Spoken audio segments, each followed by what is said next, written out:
So, FC Zurich 1, Arsenal 2. Ah, dear, oh dear, Kenny. It wasn't pretty on the eye. And we got the job done in the end. 3 points in the first Europa League game. We're back, baby, according to Aaron Ramsdale. What did you make of that performance tonight, mate? Well, I'll tell you one thing. I was really, really excited to see the lineup, and I was really pleased because I'm all about rests. I would have killed and probably tore strips off the manager. Probably gone round to his house because it's not too far from here anyway, and just had a go at him because I think if you play Saka, I would have gone mad. I wanted to have a look at Marquinhos. I wanted to have a look at Vieira, Turner. I even wanted to have a look at Turner. I just wanted to something a bit fresher because I'm thinking I don't disrespect Zurich, but if players and managers are going on about rest and recuperation, then this is going to you don't have to play your best players. Eddie Nketiah, if you give him 100k contract per week, then you have to play him in these games. So I was going to look at it. I must admit, first 10 minutes I wasn't pleased because I thought that like the Swiss were getting into the heart of our defence, and our goalkeeper was shaking. At that time when he tried to put his foot on the ball, try to clear it, and he gave it straight to one of their players.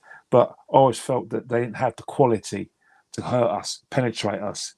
But as we've been saying all season, little mistakes we don't like are being made, but because of our quality, we're overriding that. And I think if you look at the game on a whole, the plus sign is Marquinhos. It's nice he scored his goal, the emotion of it as well.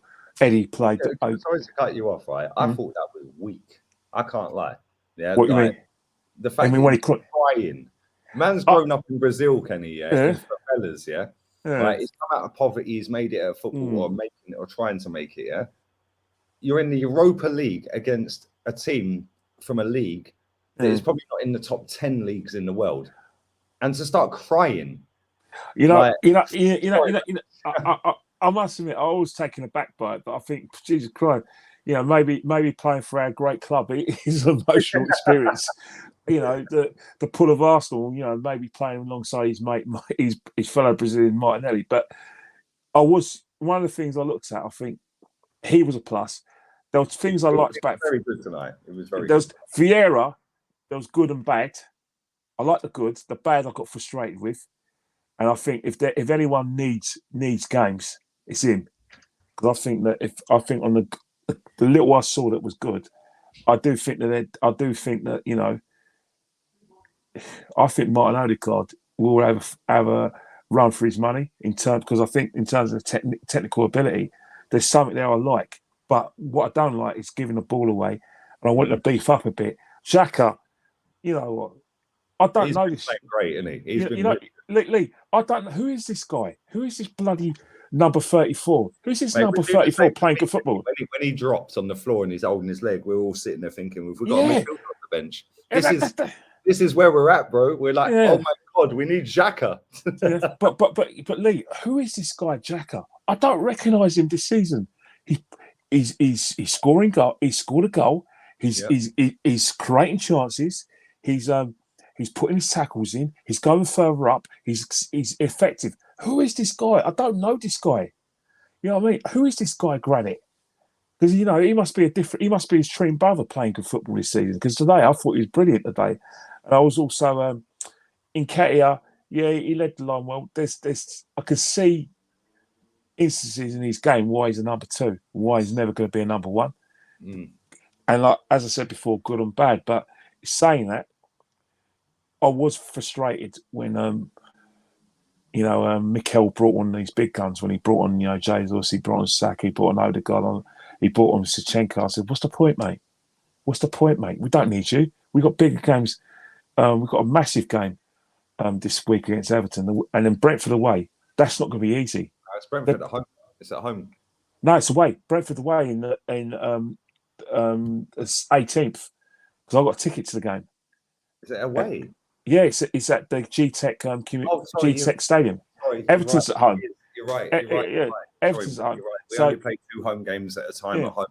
Sorry, you're right. So in saying that, at this stage of the competition, I want the second string players to make the Europa League their competition, because I think that, judging by the quality of what I saw today and judging by the quality of the teams are going to play, even probably PSG, I want to see those players get a game, and I want our players to get rest, because I do think that when we get to last 32, last 16, that's when we can start playing our best players, because I'm thinking about the World Cup and I'm thinking about the league where, let's face it, we've won 5 out of 6 games.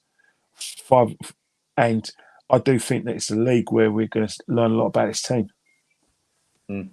Mate, this is the thing. The performance was shocking, but we got the points, right? But for me, that's the worst team in the group. It is. Decent. They slapped up Roma last season, 6. Yeah, and then we got PSV. Mate, that ain't going to be easy. PSV are not an easy team to break down. We're not. I agree with you in terms of we want to see these players. When he took Tierney off, I was baffled.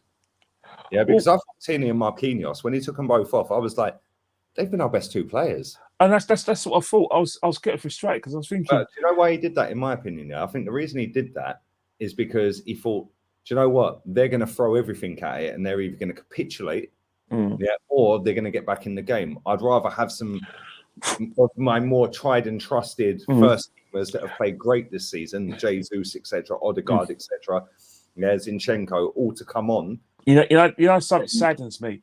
One aspect of what you said, I agree with, but you know what saddens me is that when you talked about, like my first choice players and my go-to men, Kieran Tierney's not on there no more. That saddens me. It really saddens me. I'd imagine if I'm Kieran Tierney, I'd be sitting there thinking, where do I go next from here? Because Zinchenko is clearly the guy. We see that the other day at Man United. With Man United.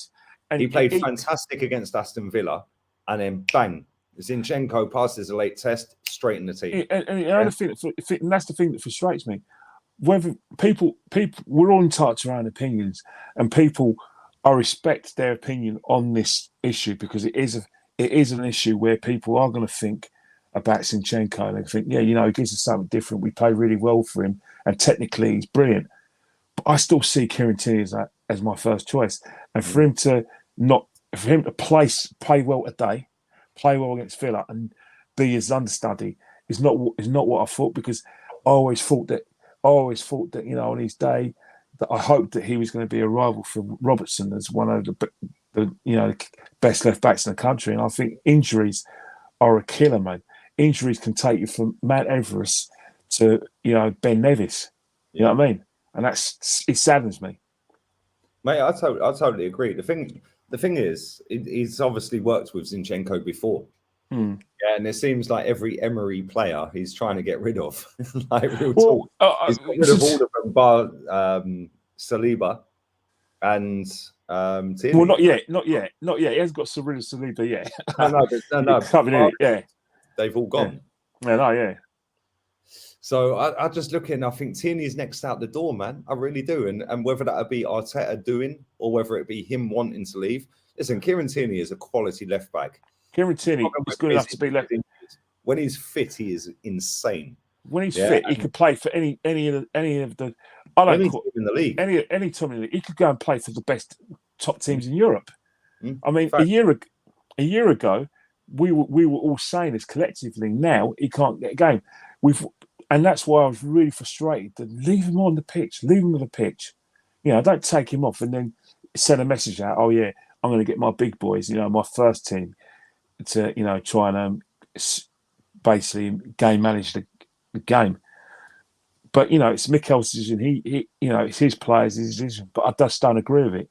I don't agree with the fact that Kieran Tierney's not a number one. But Zinchenko has played well. But one thing I will say about Zinchenko is that when we're in attack, especially when we're on the ball and passing the ball, he's great to have that extra man in the midfield when he goes into midfield. But defensively, I'll be more happy with Kieran Tierney there. Yeah, mate, same. I agree. I think at the weekend against Man United, it should have been Tierney at left back, Zinchenko instead of Sambi Lokonga, who again I thought was poor tonight.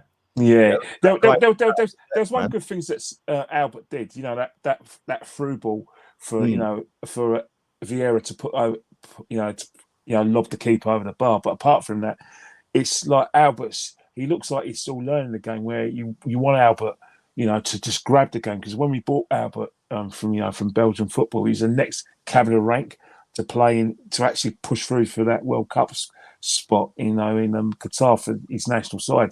And what's happening is it's been stop and start, and maybe he's another one who I'd like to see make this competition his own, because I still think that with the team, even if you play our alleged second string, that's still good enough for us to win the group quite comfortably.